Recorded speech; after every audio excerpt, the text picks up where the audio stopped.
selamat berefleksi bersama saya, Penatua Maybe Veronica. Pembacaan firman Tuhan pada renungan kali ini diambil dari Yeremia 20 ayat 1 sampai dengan ke-6.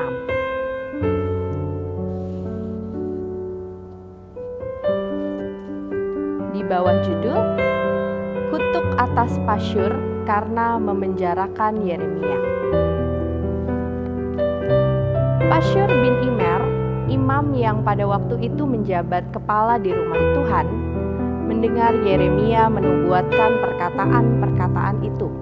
Lalu Pasyur memukul Nabi Yeremia dan memasungkan dia di pintu gerbang Benyamin yang ada di atas rumah Tuhan. Tetapi ketika Pasyur keesokan harinya mengeluarkan Yeremia dari pasungan itu, berkatalah Yeremia kepadanya, Tuhan akan menyebut namamu bukan Pasyur, melainkan kegentaran dari segala jurusan. Sebab beginilah firman Tuhan, sesungguhnya aku akan membuat engkau menjadi kegentaran bagimu sendiri dan bagi semua sahabatmu. Mereka akan rebah mati oleh pedang musuhnya di depan matamu sendiri. Dan seluruh Yehuda akan kuserahkan ke dalam tangan Raja Babel yang akan mengangkut mereka ke dalam pembuangan ke Babel dan memukul mati mereka dengan pedang. Juga harta benda kota ini, segala hasil jeripayahnya, segala barangnya yang berharga, dan segala barang perbendaharaan raja-raja Yehuda akan kuserahkan ke dalam tangan musuhnya yang akan menjarah, mengumpulkan dan membawa semuanya itu ke Babel. Mengenai engkau, hai Pasyur, dan semua orang yang diam di dalam rumahmu, kamu akan diangkut tertawan. Engkau akan sampai ke Babel dan akan mati di sana dan akan dikuburkan di sana. Engkau ini dengan semua sahabatmu yang kepadanya engkau telah bernubuat palsu. Demikianlah pembacaan firman Tuhan. Tema renungan kita hari ini adalah berpikir terbuka terhadap kritikan.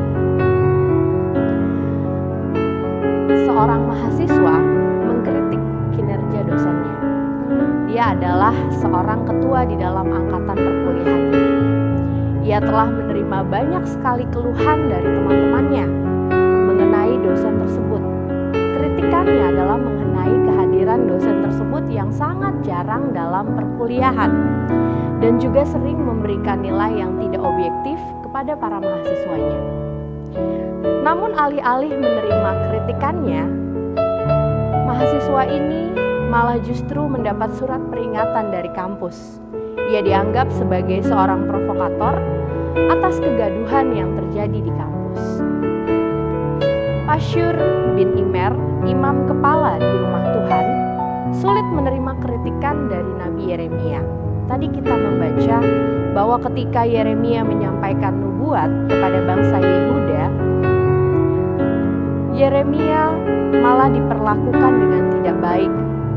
Ketika diperingatkan bahwa Yehuda akan menjadi jajahan Babel jika mereka tidak kembali menyembah Tuhan, alih-alih menerima nubuatan tersebut, ia justru menjadi salah satu orang yang turut memenjarakan Yeremia.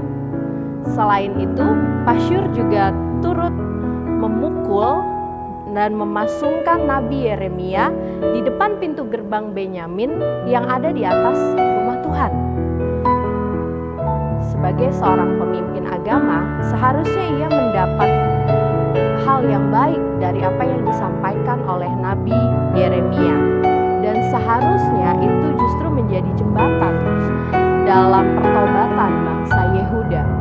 Namun yang terjadi justru sebaliknya.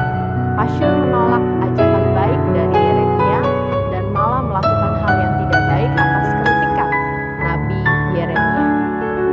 Sahabat yang dikasihi Tuhan, memang jabatan, gelar, status pendidikan bukanlah jaminan bahwa seseorang dapat menerima kritikan atau masukan dengan hati yang terbuka dan mau menerimanya dengan baik. Bahkan kadang semakin tinggi jabatan seseorang justru membuat ia semakin sulit untuk menerima kritik dan masukan. Kita dapat melihat di dalam berbagai media bahwa pejabat dikritik, justru si pengkritik akan dilaporkan atau malah sampai dipenjarakan. Oleh sebab itu, belajar dari pembacaan firman Tuhan kita pada hari ini, pernahkah sahabat mengkritik seseorang? Pernahkah sahabat menerima kritik dari seseorang? Bagaimana rasanya ketika memberikan kritik atau menerima kritik dari orang lain? Marilah kita membuka hati kita untuk sebuah kritikan, agar melalui kritikan atau masukan yang baik itu, yang sesuai dengan firman Tuhan tersebut, maka kinerja kita, kehidupan kita pun menjadi semakin baik dari hari ke hari. Dan tentu saja itu semua untuk memuliakan nama Tuhan. Demikianlah renungan kita pada hari ini. Tuhan Yesus memberkati kita semua.